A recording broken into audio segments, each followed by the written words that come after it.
So you think you saw an alien spaceship? Yeah, because back then I don't believe we had the technology to create a ARV, an alien reproduction vehicle. I think what I saw was probably a real UFO. Wow. Are you the first black guy to see a UFO? No, I'm not the first black guy. I'm just one of the, I'm not one of the first, because I know there was Benny and Barney Hill. Barney Hill was a black guy who came out, I think it was in the 60s or 70s, about his abduction situation with him and his wife. And him and his wife were abducted, and they gave an account of what these beings showed them as where they came from. And nobody knew where the Zeta Reticuli star system was at that time. It didn't exist in our star maps. Later on, it came out. A person says, wait a minute, and they put it together and said, this is Zeta Reticuli. We found this star system now. Now we know where they say they were from. Pretty interesting. Wait, hold on. So this couple described a star system that they could have no prior knowledge of? Correct. Meaning they couldn't have gone to school and learned about this or read about this anywhere. Right, exactly. Later on, we find this star system. Yeah. And then who connects the dots? An astrophysicist or astronomer connects the dots and says, wait a minute, this is Zeta Reticuli. Okay, so you see this thing. And again, we don't know. It could be advanced technology that we have that you saw. It could be. Right. Science is full of uncertainty, which I learned from Professor James Gates yesterday when I talked to him about supersymmetry and stuff in an interview I did with him just yesterday. And that uncertainty is always there. You can never say anything for 100% certainty. And so because of that, there is always a possibility that it's something else. I had dinner with Bob Lazar. Okay. And my takeaway from the dinner with Bob was going on Rogan, and Rogan asked me if I wanted to come to dinner. So we went to Fogo de Chao. Wow. As you do. And Bob was there, and Jeremy Corbell was there as well. Yeah. And I believed Bob believed what he saw. Now, that doesn't mean that it's not advanced technology that we have, that we've created, but I do believe that he was working on something, and he believed it was alien spacecraft. So I believe that he was being honest. I could tell you why I believe his story, at least some of it, is because he talked about element 115 before we even discovered element 115. Yeah. We're talking about 25 years span in between. That's why the star system thing is quite interesting to me. So if you are describing things that have not been discovered yet, and then they do become discovered, exactly, it adds some credibility. Yeah. Okay, so with your situation, you believe you saw a UFO. Yeah. Do you think that the UFO people, the aliens or whoever they are, do you think they choose the people that see them, or this is happenstance? If you start researching these alien abduction experiences or these alien sighting experiences, which there are now over 7 million of them documented in MUFON, you start to see a similarity between the stories and repetitiveness with some of the visitations or sightings or whatever you want to call them. And so it's quite possible that they isolate and interact with specific people at specific times. I mean, to what agenda? At the end of the day, we're like ants. Did you have any communication at all? Did you feel anything in the moment? I felt nothing in that moment. I had a second experience in 2010, which is well documented. I've talked about it. It took years to come out about it because I basically lost my whole family over this. No way. Yeah. You came out of the closet? No, Diddy. No. But yeah, tell me, what happened? So 2010, I came home. I was working on this big project called Fort Terra Nova, which I built. And Fort Terra Nova, it was on the History Channel, a Countdown to Apocalypse, the Nostradamus episode. And anyway, so I was working on this project. I come home, I'm looking at ESPN, and I'm looking at sports at about 9 o'clock p.m. All the lights turn dim, the TV turns off, and I thought my kids were playing a trick on me because they lived up in the room behind me, up on the second floor. And I look up, and there's nobody there. When I turn around, there were these two beings right there. Get the fuck out of here. Yeah. And, man, hold on. Whoa. Sorry. No.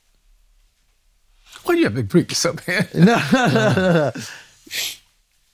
So they were right there. I'm sitting in a chair about this high, so they were right here in my eyes. And Alex is freaking out right now. Like, what the fuck? This is wild. Okay. All right, let me get myself together. No, take your time. So they were there. They had the big almond eyes like you see on TV. I swear they did. So you have two beings in front of you. But they didn't look like they were real eyes. They looked like coverings of some type. And they didn't communicate with me through any kind of telepathy that I can tell, but I felt like my brain was shaking in my skull to the point where it started hurting, and I started screaming, but no sound was coming out of my throat. I can feel the air coming out, but I couldn't hear it myself. And you were awake during this period? You weren't taking a nap or anything like that? Taking a nap, no psychedelics. Of course, yeah. And my whole house, everyone was in. My wife at the time, my ex-wife was in the bedroom right behind the next wall. My girls were in that side of the house, a split floor plan. My boys were in that side of the house. The house was full of people. Nobody heard or saw anything. I was screaming. A few seconds later, it stops, and they turn around, and they don't walk like a person. They kind of dangle. So they kind of dangled away, and they went right through the wall. And then, boom, the TV comes back. The lights come back to normal color. And that's when I went running around the house, and it was just traumatic for everybody, you know. And it was like the straw that broke the camel's back. There was other reasons why, but I ended up my one son, Giovanni, he's told me I'm scared to even come around you, and still to this day, he rarely ever calls me or comes around. It's kind of like I lost my son. I made no money off of this. I got no exposure off of this. That's why I kept it quiet for so long. Lost my family, created a lot of dissension. I remember we were on the highway one day, and my wife was driving at the time, my ex-wife, and she slammed on the brakes, and it was like, just get out of the car, because it was the kids were scared, and I was like, I'm sticking to my story. I'm not changing my story because this really happened to me, and they just didn't want to hear it. But her parents were Jehovah's Witnesses, so everything was of the devil, and so it was a pretty traumatic experience. It took a long time to talk about it. The only reason why I came out with that information was because I started running into a lot of people at conferences that would come up to me and tell me that they were having these experiences. They were horrified to talk about them. So I felt like if I would talk about it, I would give them strength for them to have expressed themselves and walk in their truth and believe in their experience that they had. Okay, so when you started telling this story just right now, I want to point something out. Yeah. Listen, I'm skeptical about everything. I just want to let you know. Yeah. I could believe there was one physical sensation that I saw in you that kind of freaked me out. I'm not going to lie. Crying, people can put that on. True.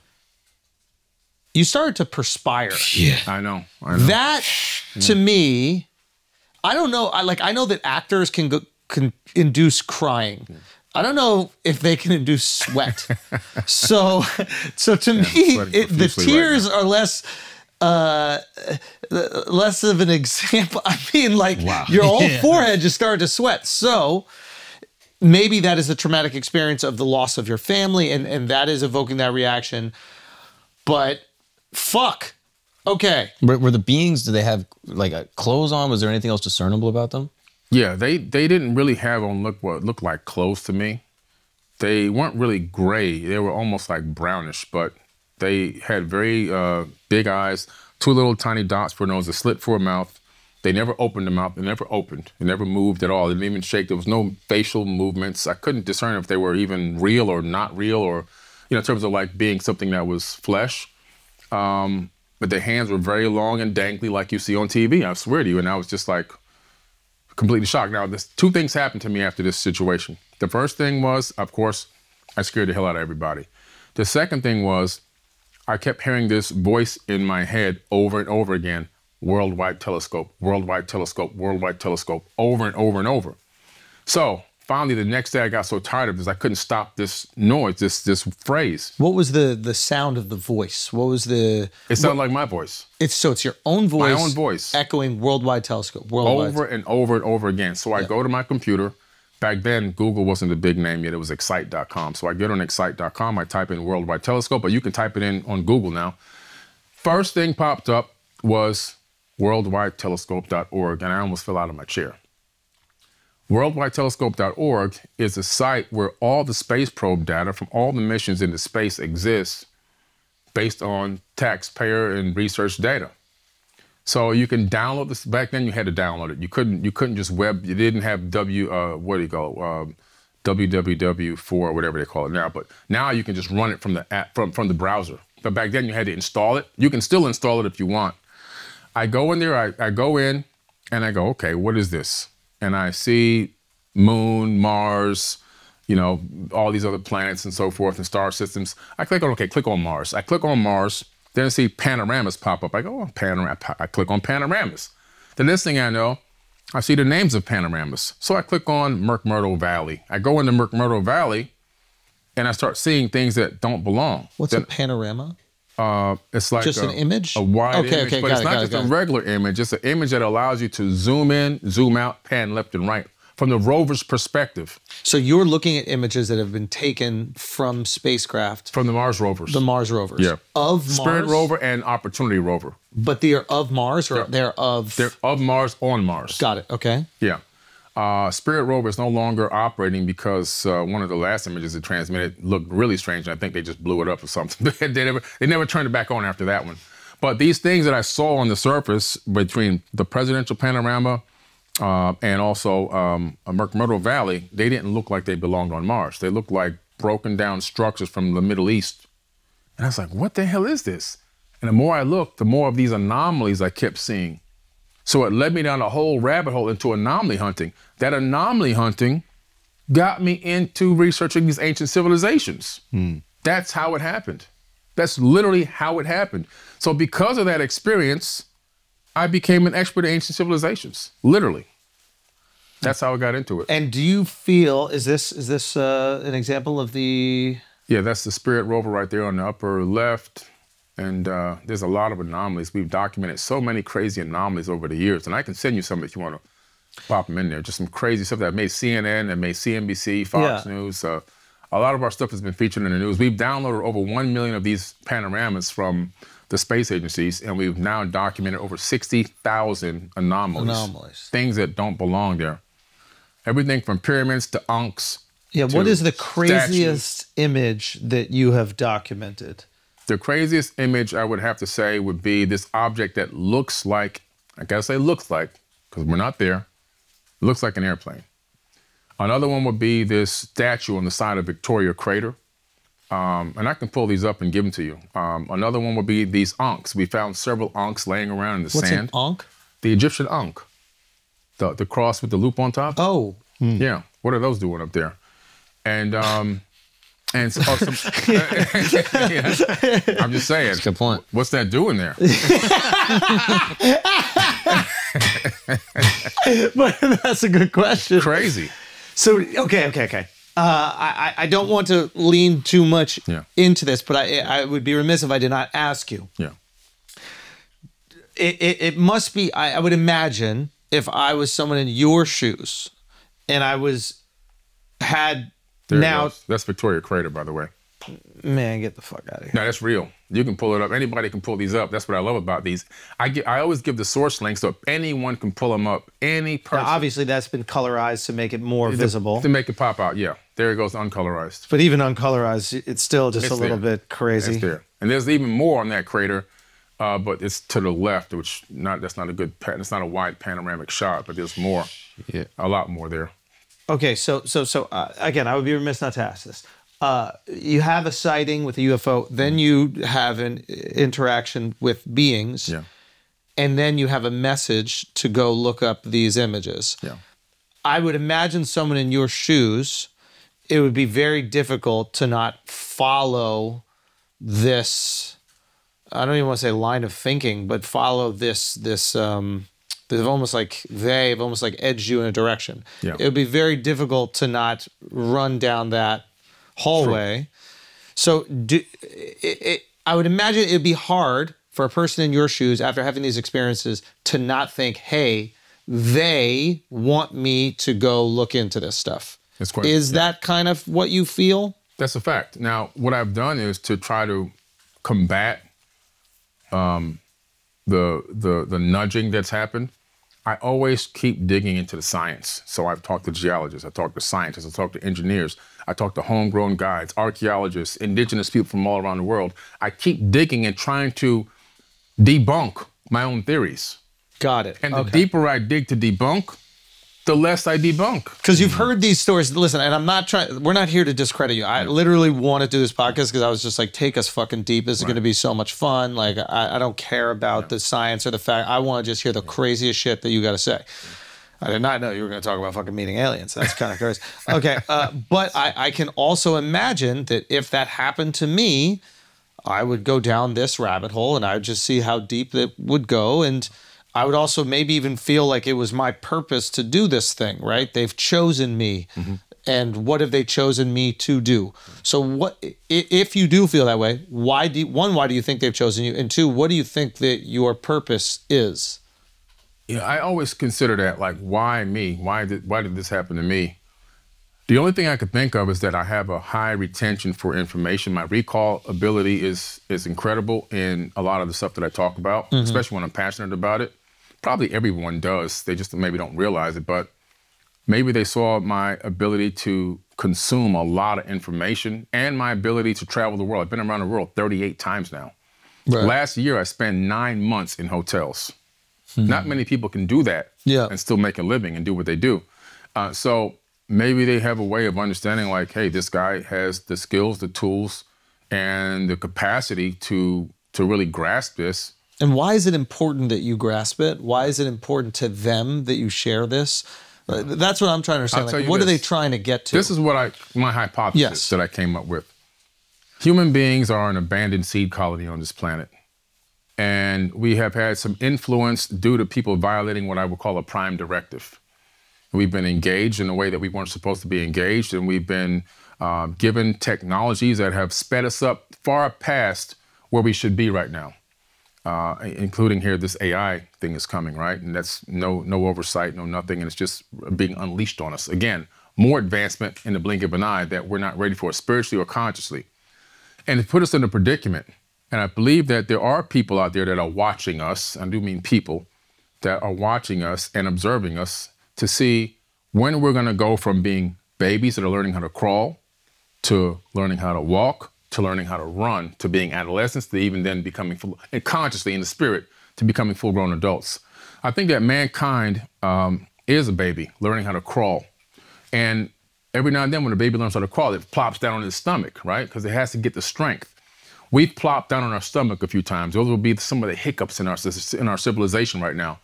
Eventually, we will grab onto the edge of a table and pull ourselves up and start taking steps. What are the hiccups? Hiccups, racism, slavery, inquisitions, religion. Atomic bombs, maybe? Atomic bombs, technologies that we're not ready for. All these things are the hiccups, right? Police brutality. My dad was killed by police, And so all these things, you look at it, and from a perspective of right now, it looks like things are getting worse. But it's actually the greatest time to be alive. There's no bubonic plague, there's no black plague, there's no Spanish flu. Those things almost wiped out human beings. There's no papal inquisitions, there's no American Holocaust, which nobody talks about. 111 million indigenous natives of the Americas slaughtered in 70 years. Nobody talks about that, but that happened, right? And so that's not happening, right? I can go outside, you can go outside. We don't see dead bodies laid all over the street right now. Now, are there things going on like in Israel and Iran and all these other things? Yes. But overall, on a mass consensus, it's the greatest time to be alive. And so we're at the stage now where we have an opportunity to grab onto the edge of the table and pull ourselves up and begin to take those first steps. But after we take that step, what's going to happen? We're going to fall and we're going to cry. But when the challenge is when we pull ourselves back up, how long will it take for us to get a good walking gait? What is the definition of walking? Controlled falls. We have to learn how to control our fall. That's how you achieve a golden age. And I think that they're waiting at some point for us to see, for us to realize when we can stand up and we can start taking those steps in the right direction. And then they give us some good shit again, or? It's quite possible. That gives us the ability to get open communication. They're like, okay, we trust you now. Or we have to get to a certain level consciously before other technologies can be revealed. I mean, I don't know. I'm just guessing at this point, but I think they're waiting to see how long will 8 billion people allow 100 families to control them. 8 billion people are being controlled by 100 families. Who are these families? These are the elite oligarchs that control the planet. They literally run us They tell us what to do, hear, see, smell, taste, touch, feel, where we can go, where we can't go. Don't cross over that invisible line, because if you do, you're illegal and all this other kind of crazy stuff. They're running us, and governments are put in place to work for the people, but they got it flipped, and they got us working for them. Right. And telling us what they're going to do to us if we don't listen to them. That's the opposite of what it's supposed to be. So at some point, what they learned from the learned it. Anunnaki? They learned it, and they learned it real well. But that's what the Anunnaki? At least that's what you're saying that they did for the human race, right? But the reason why the world it is today, why we have this boot on our neck, is because of us. We're the problem. The 8 billion are the problem. Because we haven't elevated our consciousness to the level that they're sharks. A shark smells blood. A shark attacks. Right. A shark is going to be a shark. How come we, as 8 billion people, haven't stopped falling for these divide and conquer tactics and stop fighting each other over the scraps and realize who the real enemy is? While we're fighting each other, they're just cutting up the pie and laughing at us. Left wing, right wing, all the same bird, right? There's no such thing as a Democrat or Republican. Mm-hmm. The only thing that does exist, like I say, is a group of elite oligarchs that torture men, women, and children worldwide. That exists. Democrat and Republican doesn't exist. Now, how can we be so sure that those people are not working with the beings that you saw? And maybe they're doing the bidding of those beings. We can't be. Those beings might not be benevolent. They may not be. I don't know. All I could tell you is what my hypothesis is. Yeah. And I feel that when mankind realizes that we're all bent over with a big table on our back, a playing board. When we stand up, the table falls off of our backs and the game is over. And standing up means unity, loving one another, treating you and everyone else like brother and sister, understanding that we are all just different aspects of one another, and realizing that everything is conscious. And then we get to the next level. Until then, it's going to be this whole, I'm better than you and you're better than me. You see the rap civil war going on and all these crazy things going on. I mean, we have to get above and beyond that to the next level. And then humanity will really take huge strides. Do you wish that experience never happened to you? I used to in the beginning, but now I see that it put me on the path where I am. I'm extremely happy now. I'm married again. I've got a fresh start, I'm very happy. I found somebody on the same frequency as me that works side by side with me and understands and travels with me. One of the hardest things to do is travel with somebody and be gone for 9 months in like deserts and stuff, you know what I'm saying? So I found somebody that really gets it. And so I'm really in a really good place right now. And the business is being built, utilizing my passion. I walked away from my call center business, even though it was very successful. I walked away from it. I gave my share to the other partners and just jumped off the cliff and said, I'm just going into the knowledge thing and that's all I'm going to do. And didn't really have a plan or anything in the beginning, and then I waited 7 years to monetize it, but everything is going as planned. So I think everything happens in divine time, and I think I'm right where I'm supposed to be. Do you wish you did anything different when you saw the aliens? You wish you said anything? I couldn't. I couldn't say anything. But I'm sure you think back to that moment. Yeah. Do you wish you tried to communicate telepathically? Do you think you fucked it up? Do you damn, this was my one moment, I just screamed? I don't think so. I think whatever that shaking was, it did something to me. Maybe they were just trying to put something in my head. I mean, I have no idea. Are you familiar with Aleister Crowley's depiction of lamb? No. Have you heard of this? Aleister Crowley's depiction of a lamb? Of the entity that he was talking to. Oh, the entity. Oh, yeah. Was that similar to what you saw? Can you bring it up, Mark? That's a horrifying, more like a clown. It's like the big overhead, right? Mm-hmm. When it kind of goes out like this. Mm-hmm. Yeah. No, it wasn't like that. It was more like almost like the ones you see in the movies, which means it told me right away that these movie directors or whoever is writing these movies, they know what these people look like. So not like that. You see how it's big? His head is more like a big out like that with a big brow in the front. It didn't look like that, no. But that doesn't mean that he didn't see that. Mm-hmm. I mean, there's so many different people that exist in the universe.